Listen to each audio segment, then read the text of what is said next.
Thank you, Simeon, for sitting down and talking with me. Thank you for having me. Great. So the first thing I want to talk about is, before the program's existence, what was the environment like that you believe, what were the factors that led to its creation? So, we're looking back in the early 90s, and there was the actual act, that I think CJRA, the Civil Justice Reform Act in 1990, that set up the 20 federal court pilot programs. Before then, mediation had already been active, I think, in the labor zone and also to some degree in community dispute resolution centers. But I look back at it, if it's not too personal, when I think about, where I was coming from. Back in 90, I guess 90 was when it started. I think the program was a little bit later when I got involved, 91, 92. 10 years in law. And the things that impacted me, I think, were kind of common to many. When I was in college, and even before, I was interested in contemplative traditions. And that led to studies and graduate work in the area of comparative study of religion. But one of the things that was a takeaway from that study was, rather than look at battles of truth, isms and who's right and who's wrong in belief systems, a more contemporary way of looking at it, more insightful way, I think, of looking at it was, well, look inside of people. What are the thoughts, the meanings, the practices, the beliefs? How do they function in the life of a human being? And so that shift to humanism, I think, was very meaningful to me. This is before law school. Well, you have to tell us how you got from humanism to law school. Exactly, very briefly, but I will. And then so a shift to, into humanism, looking at what's happening within us, recognizing that what happens within a human being is also reality. We tend to look at it as an epiphenomenal thing, as opposed to, having validity as reality. The inwardness of people is reality too, maybe one. And in addition, having the capacity to approach different views and approaches as not an Aristotelian either or, like one of them's right, one of them's wrong, let's exclude the wrong one, but to look at it as a both and, to have the capacity to see different perspectives and hold them in this place of, trying to understand humans and how things function within them and where they were coming from and what's meaningful to them, what their values were. So I came out of that context. As far as why I went into law school, I decided when I was 5 years old to be a lawyer. And at some point, in terms of thinking about becoming either a rabbi or professor, or both really, as a participant in one living religious tradition in dialogue with another, I realized if I had to publish or perish, I'd be dead. So I stuck with the law thing. I thought it's practical, it's helpful to people, and it's a way to bring people together with different values and integrate things and help solve problems. That's really what I said when I went to law school. Before you went to law school? Before I went to law school. But then you started practicing. And then you go into law school and you see it's very heavy on the Aristotelian either or, the way we think in our decisions, the legal decisions. There are the balancing tests, the weighing approaches in cases. And I found it unduly abstracted from the life of real human beings, and I was uncomfortable. Then I came out into practice as a litigator, and for 10 years, watched people get highly adversarial, watched us obsess. I ended up being, after time in tort defense and then a lot of commercial stuff, I ended up in the reinsurance litigation area, which is very kind of abstruse. It's not the kind of thing you talk about at cocktail parties. And I just didn't know why we spent $1 million at that time on a case, learning about all this stuff from the past when it's going to get settled. And why we had to fight with each other, why we had to talk in ways that wasn't really an exploration to try to find what the real situation was. So then about 10 years into law, I was kind of discouraged with this. And I looked at the law journal and found a little snippet, a squib on the front page with Jerry Lepp announcing the Eastern District. At that point, it was an ENE program, the Early Neutral Evaluation Program. And I thought, well, that seems neat. I came down here and I met Jerry for an interview. And at that point, I was in my 30s. And we had a very nice time. At the end of the interview, Jerry said to me, Simeon, I think you'd be a great mediator, but we're looking for people with gray hair.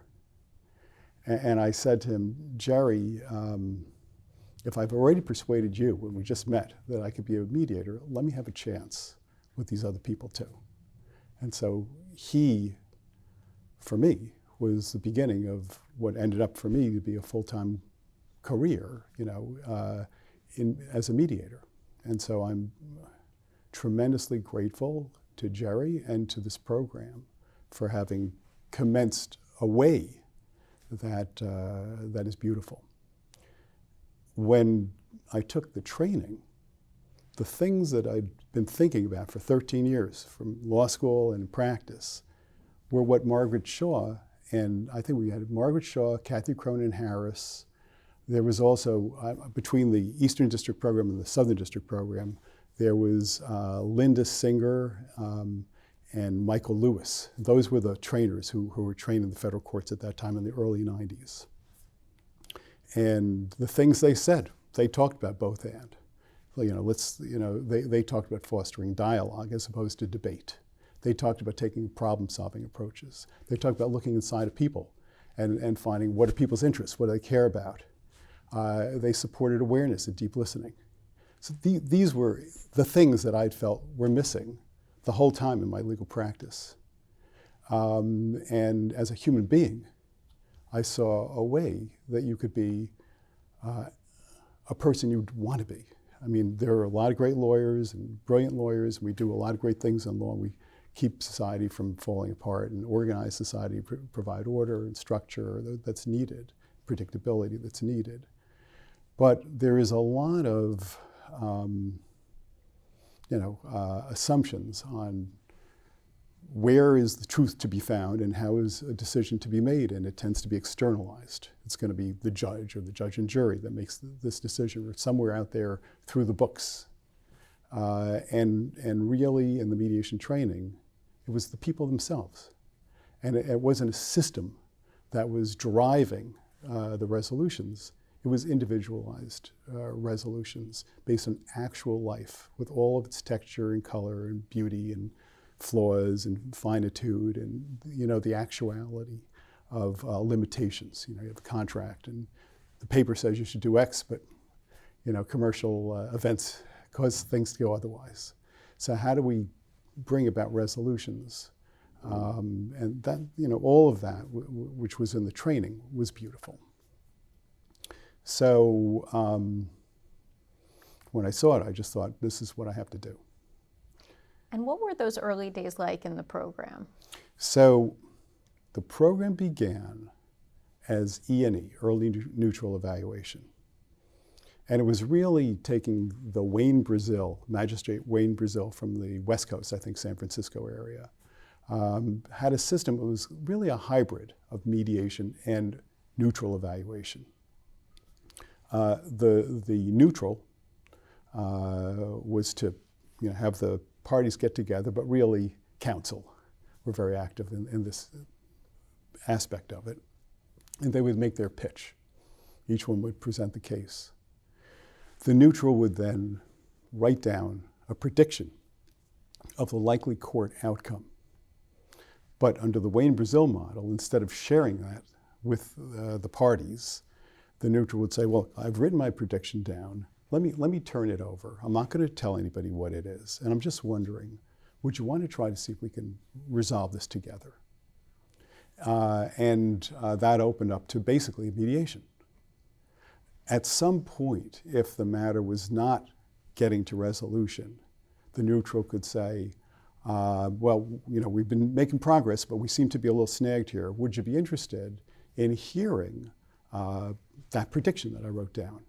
And having, written it down enables people to think they can talk freely, and it's not going to influence what that prediction was. And people would tend to say yes.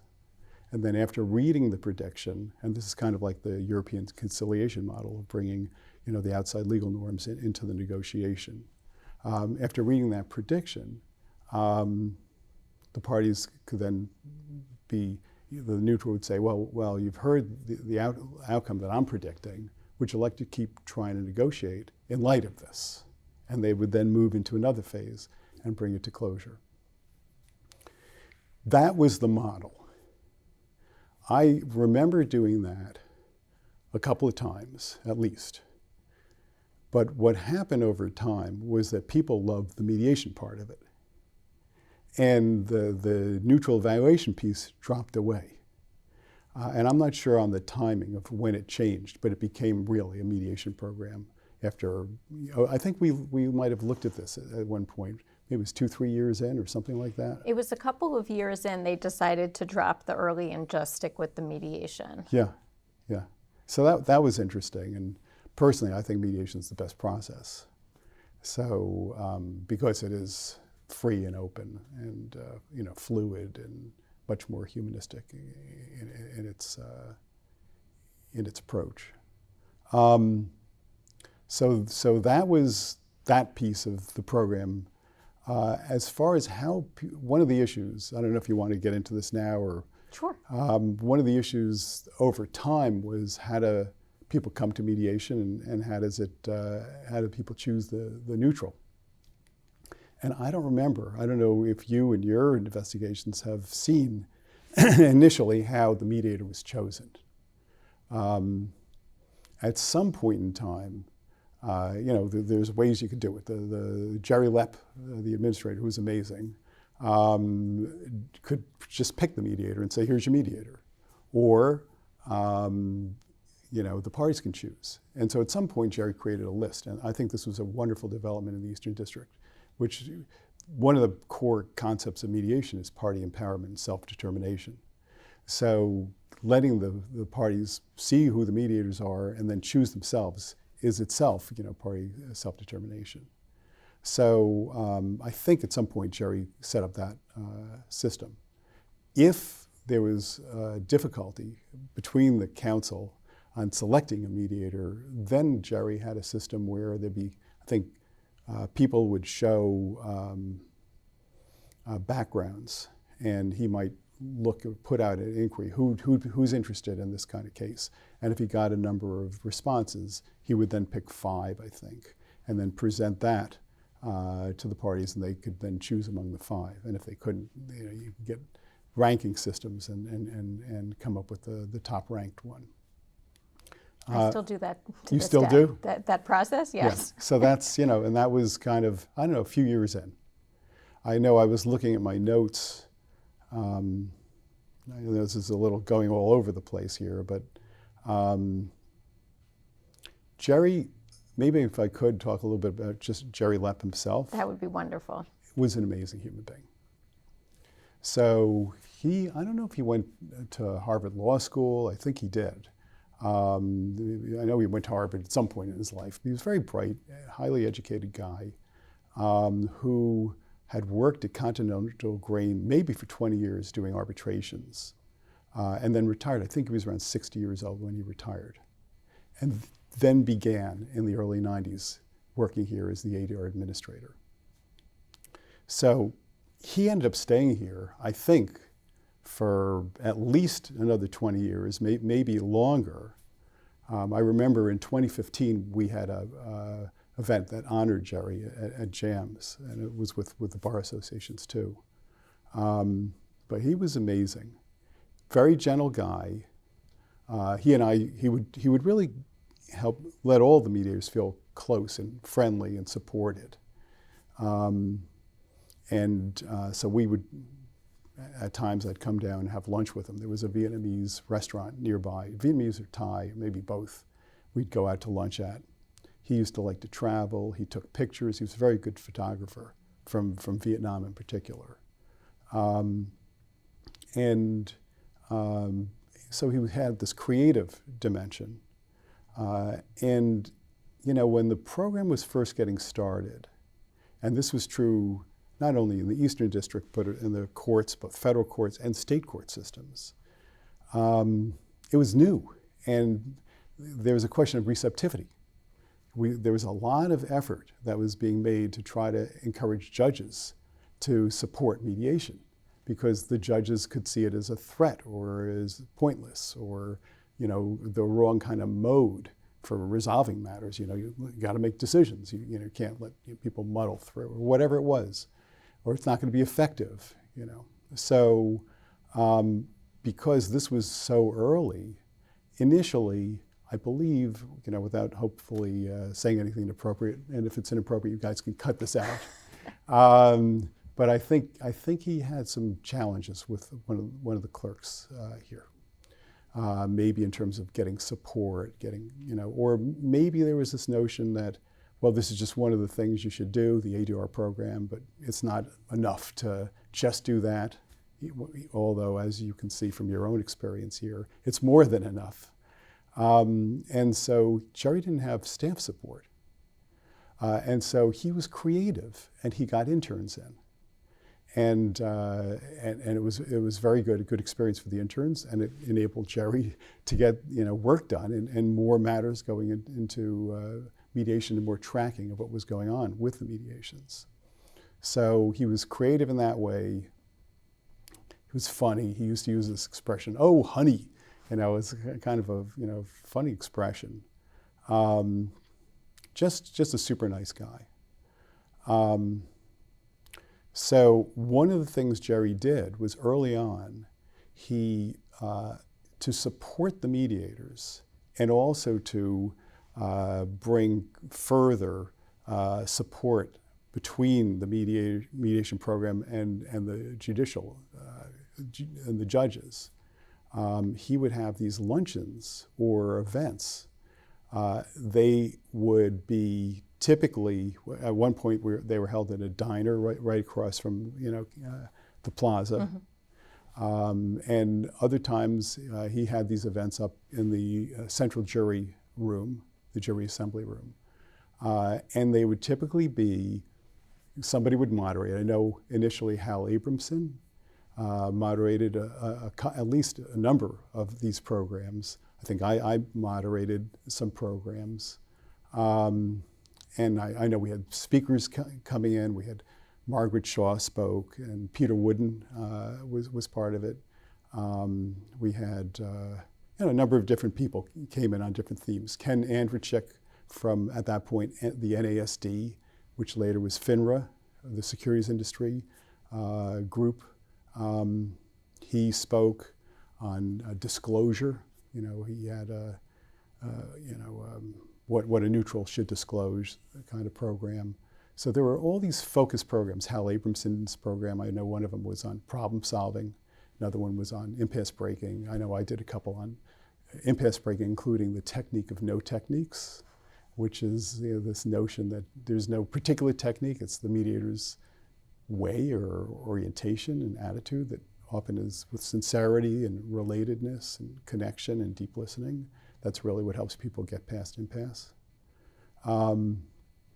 So we had these programs, and when they were done, and they usually be about an hour, I think you would get CLE credit. And when they were done, then the judges would come. And the way Jerry billed it was the judges honoring the mediators, because the mediators were working for free initially.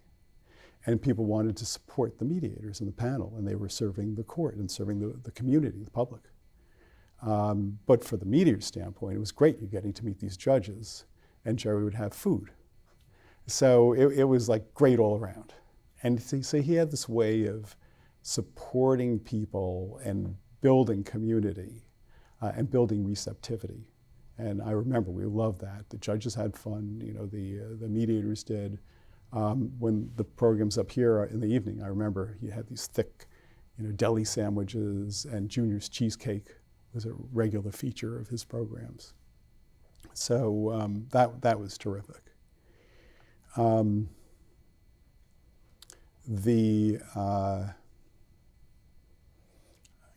think one of the issues that came up, and I was looking past, I ended up being like, I guess, the reporter for some of these colloquia back in like 2004. The humble reporter you wrote. The humble, your humble reporter, right? So, some of the issues that we had there were the same issues that you still hear today. So, for instance, a mediator selection issue, that was, people were talking about that in 2004, 2005, and beyond.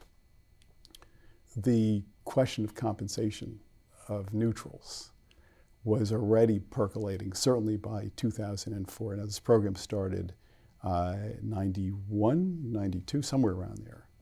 I mean, technically, the CJR was 1990, but I might have taken a little bit of time. It took us a little while to get the ground, program. right? Yeah. Actually, before getting into this piece on the other topic, which is really compensation of neutrals, I just would mention that 5 years after the program began, so like maybe it was 95, maybe it was 97, the RAND report did a study, a 5-year retrospective study, I think. So maybe it didn't come out until 97 or thereabouts. And the question that the RAND report looked at was, well, how are these programs working? Do they save money? Do they save time? What's the satisfaction level among the users and maybe even among the providers? And certain other questions. And when the report came out, it really caused a stir in mediation circles because they said, well, we don't have statistically significant information to say that there are savings of time and cost as a result of mediation. And the people who'd been doing mediation, were like dumbstruck because I know my own experience early on, quite a number, the vast majority of the matters got resolved. And my very first mediation, which might have been in the Southern District, because I kind of got onto those two panels at the same time, involved an entertainer. I think in so many years past, there's no real major confidentiality issues here, but it was an entertainer who had a claim of being divorced as a result of fraud. She said her husband put the papers in front of her, she signed, and bingo, she was divorced. So at that time, I'd been doing reinsurance litigation, and I was on one big case for 3.5 years. That mediation, we took 3.5 hours, and it got resolved. So there was this experience. I mean, that's just one story, but there was a pretty big pool of experience among the mediators that cases are getting resolved. You want to spend 3.5 years litigating something, or you want to resolve it in 3.5 hours, or whatever, a day, whatever it is. And so people would just, I think the metrics had to be adjusted. Well, so what it was really, I think was it Ed Wesley? There was an ADR advisory group. I don't know if you've seen papers on with his name. And there was an Eastern District ADR advisory group. And maybe this was, at that time, I might have been like in 97, the chair of the New York County Lawyers Association ADR committee or whatever. But he'd either put out this request for a report at NYCLA, or he put it out generally, like maybe it was at NYCLA, or maybe it was NYCLA's response to the request for comment. And so we did a report on the RAND analysis, which was like really big.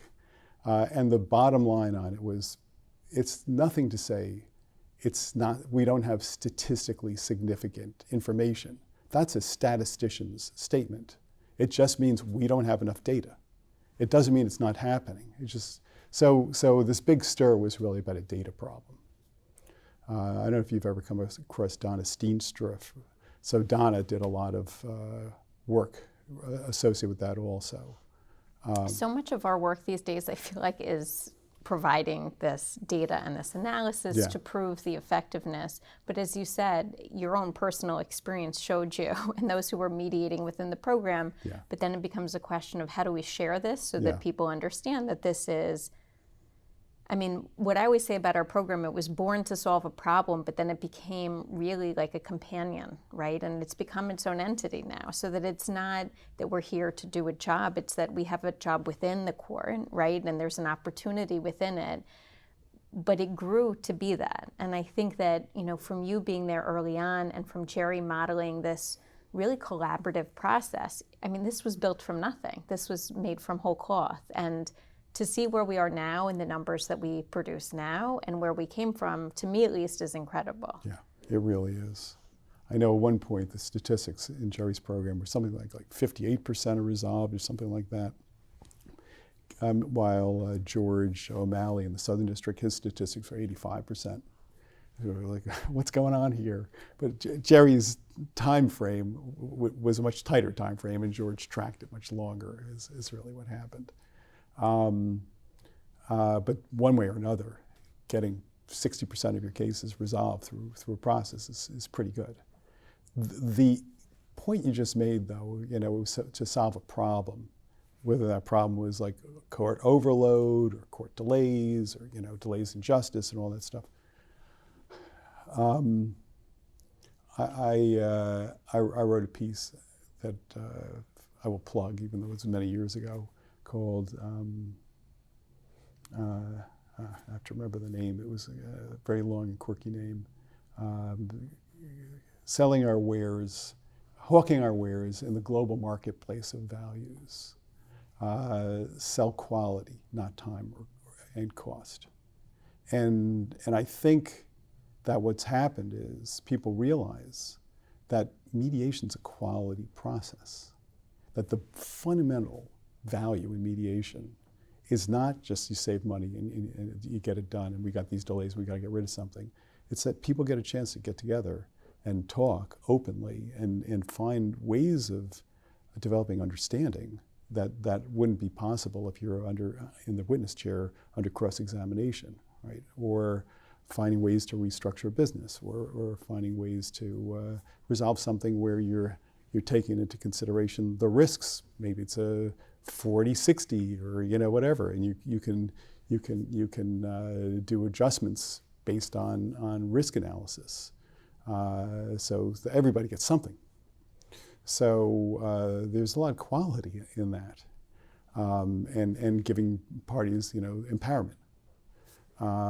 So I think over time, people are realizing that this is, it's like, in New Jersey they call it CDR, complementary dispute resolution. In California, it's appropriate dispute resolution, whatever. They realize that this is a good process that complements. You still need, courts, but there's, if you have this other process available, then people can do it quite often. It offers things beyond just taking things away from the courts. So bottom line on the RAND report was that the general sense was, apart from statistical insignificance, was that satisfaction, people recognized that people were satisfied. And the early days, when it was free, we were getting letters coming into the court saying, oh, we came in kicking and screaming, but we came out with a deal, thank you very much. I think I probably told you this at one point, but one of the early ones that I did when it was probably still EDNY was involved the Warsaw Convention. And the parties wrote to the court and said, thank you very much, this matter would never have been resolved but for Mr. Baum's expertise in the Warsaw Convention. And I only learned about the Warsaw Convention, first time in my life, from their papers when they tell me about it. So that's the expertise.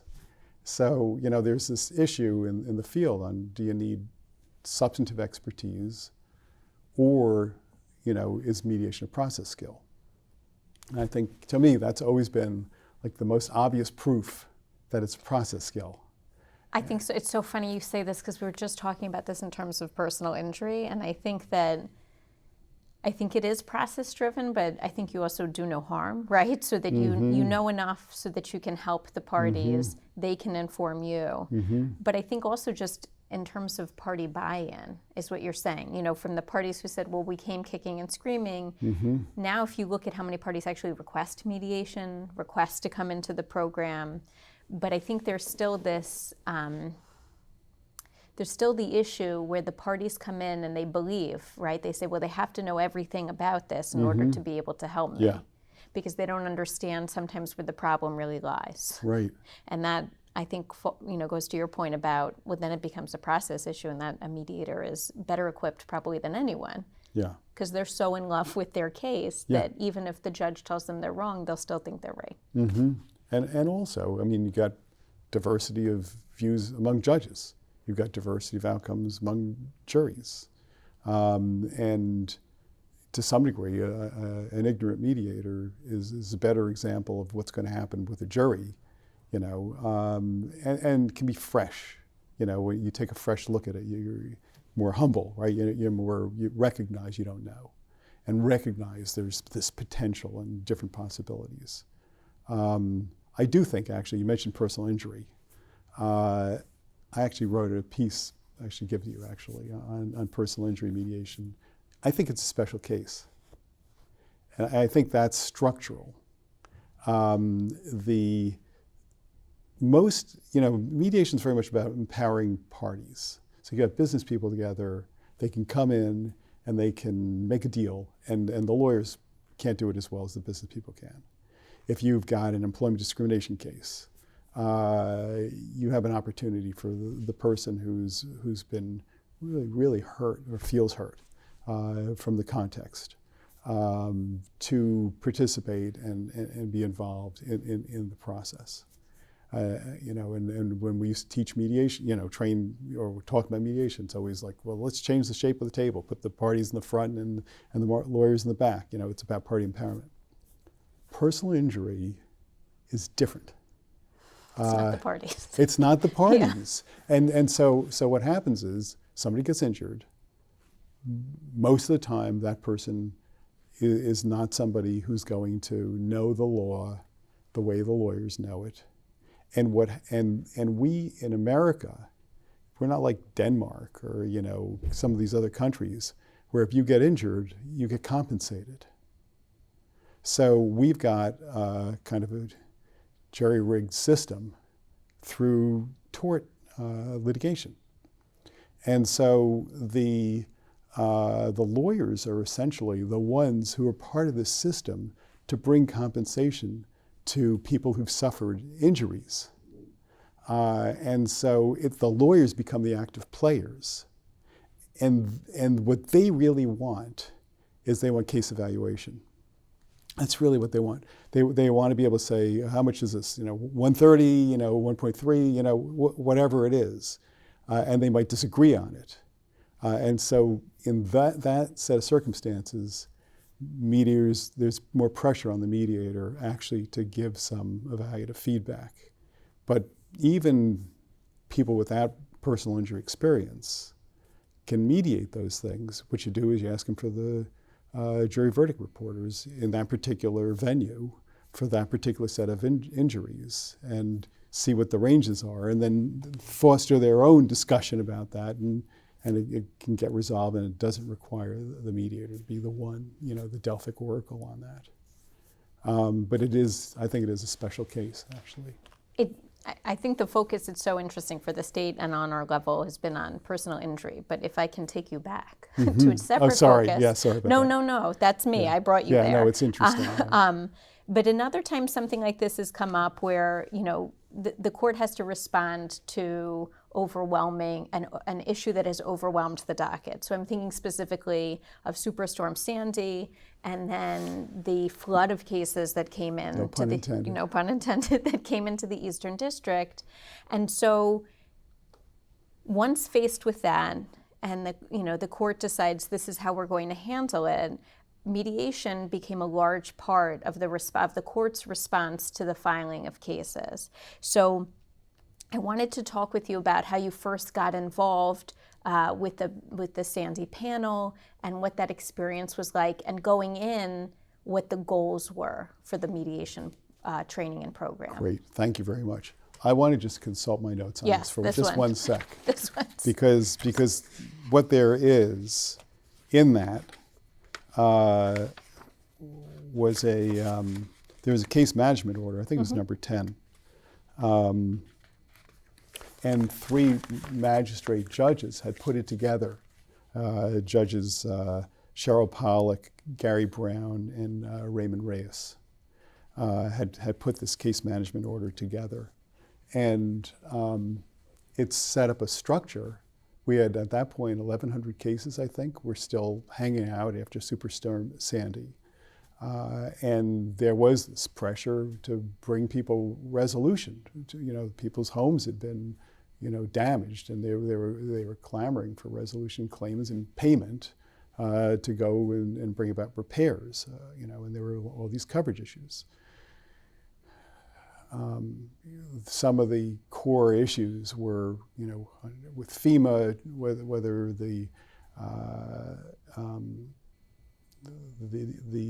incident, everyone was very keen on calling it superstorm and not a hurricane, Sandy. And was it really wind or was it flood? And that would have made a difference under the existing coverage. And there was this whole thing, what they called an anti-concurrent causation provision. So that if you've got a difference between flood and wind, and you've got both of those things as causes, that clause could have either kicked out the additional cause or not, depending on how it was read. But what the judges did, and the context for that, was there were lawyers who, because there were so many of these cases, who were the plaintiff's liaison counsel. I know the Merlin firm, actually I can tell you who was involved with that also. And those liaisons came to be because of the order as well. Because of the order. But also when they were arguing in front of the court before the order, there were certain voices that were pretty active. And I know the Merlin firm and also Gautier Hoteling were very big firms in this area from the plaintiff's side. And so they were the liaison people. I remember Javier Delgado from the Merlin group and others, who were involved in the plaintiff's side. And then you had the defense liaisons, some more focused on wind, some focused more on flood. And then you had FEMA, and there was a guy, I want to give you his name, Ramencito de Borja, who was a deputy associate chief counsel from FEMA, and he was involved too. So the idea was, well, let's get a panel of mediators who are going to be sufficiently educated, back to the question of, right, and of do you need to know what the law is and how things work or not, right? So let's get a panel together that'll focus on getting these matters resolved. And so Judge Levy, Rob Levy, contacted me and also Peter Wooden and said, why don't you guys try to put something together to do a training for a panel of mediators that'll help us with the Sandy matters. And so we had some meetings ahead of time, meetings with these liaison counsel. And, and it's funny how often this issue of evaluation comes up in mediation. From the outset, in our pre-training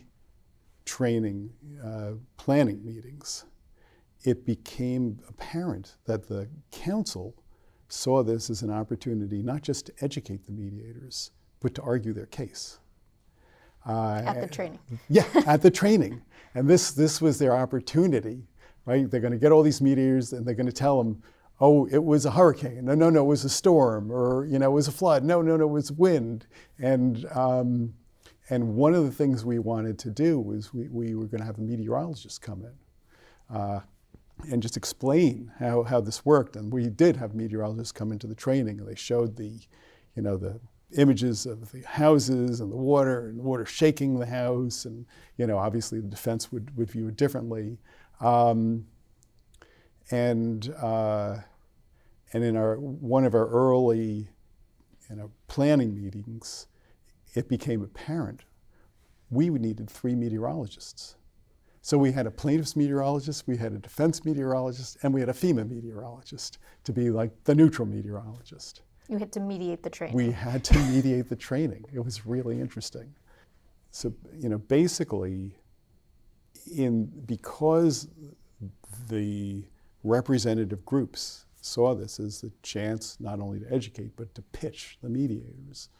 When Peter and I were done with the initial or maybe second one of these meetings, probably even the initial one, and I found notes to this effect, we concluded that we needed to do something different from a typical mediation training. It wasn't going to be all the mediation skills with a little bit of the law and context and life situation plugged in. We had hours of that training just on substantive stuff. We had this FEMA guy come in and talk about from the FEMA perspective. We had the 3 meteorologists come in, and then we had people talk about law relating to flood, law relating to wind, the concurrent causation provision. We had hours when that training actually occurred, hours spent on the substantive piece. Then Judge Amon, Caroline Bagley Amon was the presiding chief judge at the time. She kicked off the program. Before we did anything, we had the 3 magistrate judges talk about their case management order. And then we had the substantive piece. And then afterwards, and Peter spoke at the beginning, kicked it off. But then afterwards, I know I facilitated a forum in the afternoon on mediation of these matters, and presented maybe a little bit on that for the mediation training piece of the afternoon. And can you just talk about the scope, because this isn't a normal, in terms of the volume of mediators we were dealing with. This was a very large group you were training. It was pretty big. I'm guessing 70. Do you happen to know? 141. 141. Okay. It was a big group. In the room, and then later watched the video. Yes. Yeah. It was a big group.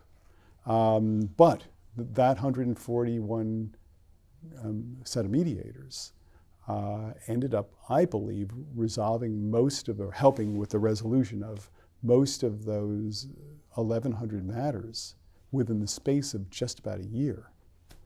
I know we had some people who are very involved, Chuck Plato and Peter Scarpato, and a number of people who did a lot of those things, but they really made a difference.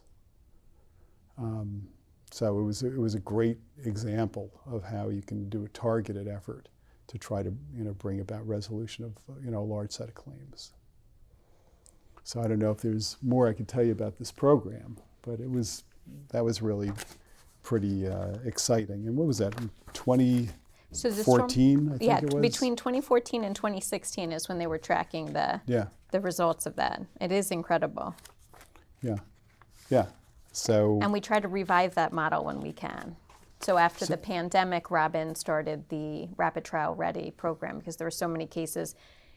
It's similar in the sense of trying to attack a group of cases. Here, the subject matter obviously was not the same for those, but a similar method of a targeted approach to meet a need of the court, to help ensure that everyone had access to whatever dispute resolution process was appropriate for them. By the way, there was one other thing that the magistrate judges did that was helpful. And there's always this question, how much information do you need before you mediate? And they set up a protocol for getting out core information early. So that helped when you went to mediate those cases. I think people already had expert reports. They'd already gotten the disclosures of the estimates and the pictures and the statements that typically a public adjuster or somebody would put together when dealing with one of those claims. And that was very helpful. Well, that's another example of the collaboration, that expedited discovery, the subject matter expertise now from the training, and then being able to go in. So looking back, because now you've been there since the beginning, but now this is your whole career. Not many mediators can say that, right? That their whole practice is solely mediation. And looking back at the program, what are some of sort of the larger either takeaways, challenges, or things that have worked that you have as you look back on your work with the program? It's funny, I was looking at my own experience with the program. I found some spreadsheet that we'd done with 47 cases. I think it was from 2014 to 2016 or something like that, that came out of the Eastern District. And there was, obviously a number before and, since. They were very varied. I think I started talking about compensation. And, as I said, I think as early as 2004 in one of our colloquia, and people were talking about it, Judge Levy brought it up in 2004 for discussion among that group. And Jerry, who, as I said, used to use, like COVID, honor to help the mediators feel supported, also was supportive of the notion of trying to find ways to get compensation for mediators. It was in 2009 that Judge Deary issued an order that then said the first 4 hours, or less if it takes less time, of the mediation, $600 an hour, and then thereafter $250 an hour. I think that structure got put in place in 2009. And then since then, people have been saying, well, you should do more, compensate mediators. So years ago, I don't know if you know Roger Dietz. Mm-hmm. Roger was a great mediator and very, active with the securities industry mediations.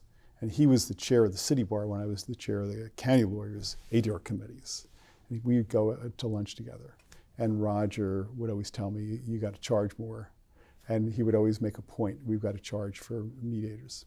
And I came at it, maybe comparative state religion background or whatever it was. I love the purity of the pro bono, selfless service kind of thing.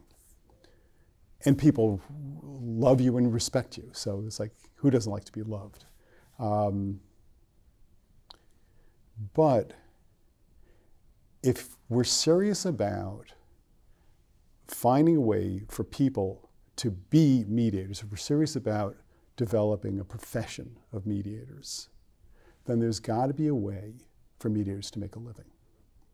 And I think that was Roger's point from very early on. He saw that. And it also gets a certain kind of respect from counsel. The mediators are getting paid what the lawyers are getting paid, or maybe more, because mediation is a retail business. If you have a case, big case or whatever, last years, that's a lot of money. Money people working on it. Instead, you've got a mediator, it's a single individual typically, selling something that takes a day, maybe a few days, with a lot of interstitial time and multiple parties. So theoretically, from an economic standpoint, compensation of the mediator should be higher than of counsel because of the gaps of its nature as a retail as opposed to wholesale business. Not to mention the savings that truly do get generated from all those fees that don't get paid. So that's kind of the economics, I think, of looking forward into the future of how is it possible to develop a professional group of mediators who can say, this is what I'm going to do. And with, there's different views on this, but with professionalization, you get quality. You got this, do something 10,000 times, and you get good at it kind of thing. Or 10,000 hours, whatever it is. There was something to be said for innocence, for the new person, the freshness, and there's something to be said for that too. But I think mediation, I've said to you, is the best. It's the best process for resolving matters. It empowers the parties, it offers quality, it offers flexibility of remedy, creativity, opportunities for understanding, interpersonal meaning, all kinds of things that just don't happen in the embattled structure and limited structure with rules of exclusion and the rest in a court. We need the courts, but it's different. So I think as a social good, we should be supporting the development of the field. So then the question is, how do you do that? So if you take me, canary in the cage or whatever, there's probably a better metaphor for that. Well, the canary in the coal mine dies. I know, that's the thing. So, I haven't died yet. If you take an example of me, it was a big struggle. Like for me, from the early 90s, I decided I had to be a mediator because I was crazy. I supported my family. I'd been at, big firms or whatever.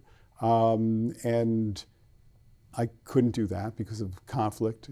Ken Feinberg had broken away from, Kay Scholler or wherever he'd been to separate, and you had to be, neutral and not create conflicts. So I had my own legal practice that was my own little legal practice, fortunately with a friend initially, so I had some support. Until I was doing enough to be able to support myself as a mediator. But it was very hard. And essential to my development, and I think as you look around today, to the development of most, if not all, mediators, is the beginning of their experience mediating in the courts. So my view of how we move forward is to create an opportunity for mediators to get experience in the courts, just as they are getting them. And if you're going to compensate them at some super discount rate that they can't make a living on, honestly, because of this nature of the sporadic business, that comes out of mediations. I think a way to do it is to let early, people just getting started as mediators come in, get the experience, give the service, get paid whatever the modest rate is, but also, as they already doing in New Jersey in its CDR system, to allow a market rate, and to, as we do here in the Eastern District, allow the parties to choose. So if the parties say, we want to, there's a lot at stake here, we want to pick our mediator, we want this very experienced mediator, keep those mediators active in the court. Don't make them go away.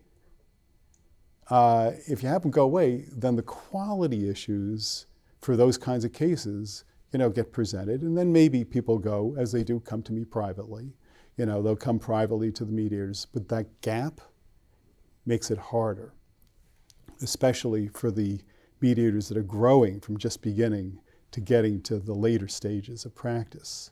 We should allow smoother continuity. Let the mediators, after they've had experience, let them get paid according to whatever their posted rate is. Parties can choose to use them or not.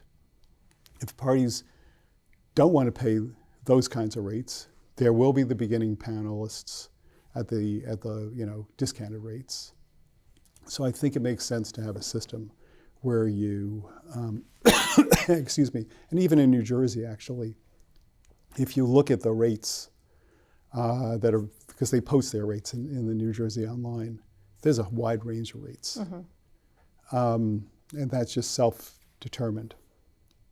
But I take your point as well with the quality of the quality of the panel, because as you say, if you phase out people who just can't do it in terms of we're actually hindering them from making a living because they're accepting cases at the reduced rate as opposed to what they could be making in the free market. I think we're fortunate enough that we have party buy-in, that the parties are coming and asking and wanting, which is great. And I think where a lot of people are encountering trouble, especially in the state, is there's not that buy-in. And so it makes it very difficult to then to say, not only are we referring you here, but you're going to have to pay for it. So I think we're fortunate, and it really has to do with the construction of how this program was built and how it continues to grow. And so aside from compensation, if you're looking forward, is there anything that you see that our program, that you'd like to see our program serve? Is there anything you'd like to see the program do in the future? That's a good question. I mean, I think that just the more you're able to do mediations, the more extensive and comprehensive they are, the better. And I think you do trainings and programs, but those sorts of things, which you do, which Robin did, and that Jerry began, kicked off, those are very helpful. So community building events, CLE opportunities, trainings, colloquia, that was one of the things we used to do also was, I maybe still do it, but have get-togethers where a particular issue is raised. How do you deal with impasse, or what do you think about joint versus caucus? Or evaluation versus facilitation. Some of the issues people, for whatever reason, like to talk about in the field, and have a forum and have somebody moderate the discussion. Let the discussion come from the group and let people inform each other, and maybe couple it with Junior's cheesecake. Those events, I think, were good, and bring in the judges. I think those are the things which you're already doing, but just more of them, more extensive work, and the change, the economic change to enable there to be continuity from beginning in the courts, which tend to generate the most matters, to moving out into a field where one can develop as a professional. When that professionalism, like you say, it's not just the compensation, but it's the encouraged and supported development. Yes. And mediation can often be very isolating. And so, as you say, that community building, and now we have peer groups, it's the same thing, but enabling people to connect in that way, to build their own practice, but also to have a community to Absolutely. draw upon. It's funny, I trained them for 20 plus years, whatever, we've been training mediators for the commercial division of the state court system. And at the end of our trainings, I've started plugging in mediator self-help. Because it's like, the nursing profession, compassion, burnout, mediators are alone. And you shut down what's going on for you so that you can make space for what's going on for everybody else. And so it's both alone and, has this element of, self-negation. So being able to put people together, have groups where people have community, and the reflective practice groups, or other groups that can, let people just talk together and, have colleagues. I think those are good things. We do that with the bar associations too.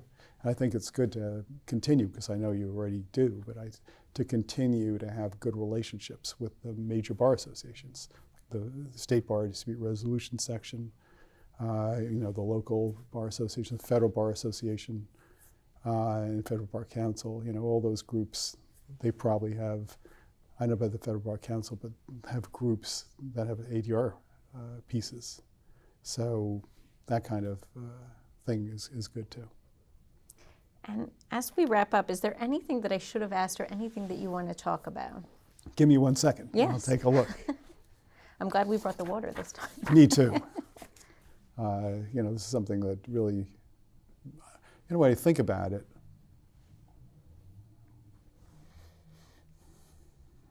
in preparing for today, I was looking through my Google Drive, and because now since COVID, we've got, the office both present but also remote. So we got into this whole thing with the Google Drive gets you into the office computer, and looking at all the old files from the Eastern District, and just realizing, like, this was where I got started. And I feel like this sort of, we were just in Basque country, so, wine country, or, but some sort of vine that got its root right here and somehow spread. And that was my life. I mean, professionally, that this has been my life. I've done, 2,000 some odd mediations, and it started here.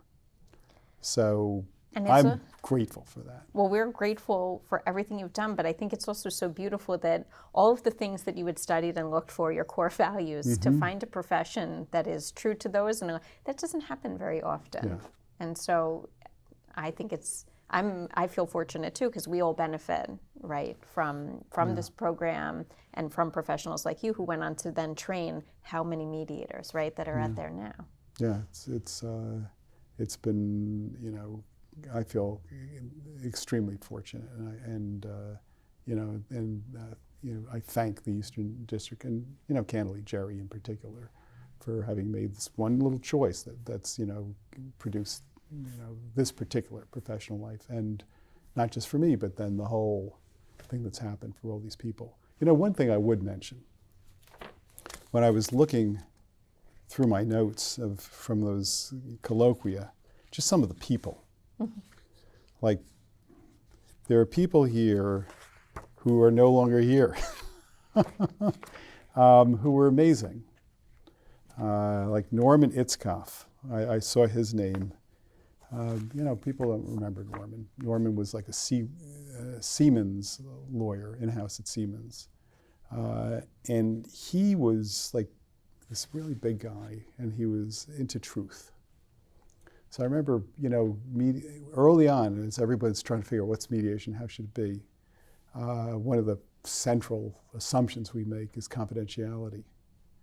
And Norman questioned whether things should be confidential, or really the level of openness and transparency that it should be because of the importance of truth.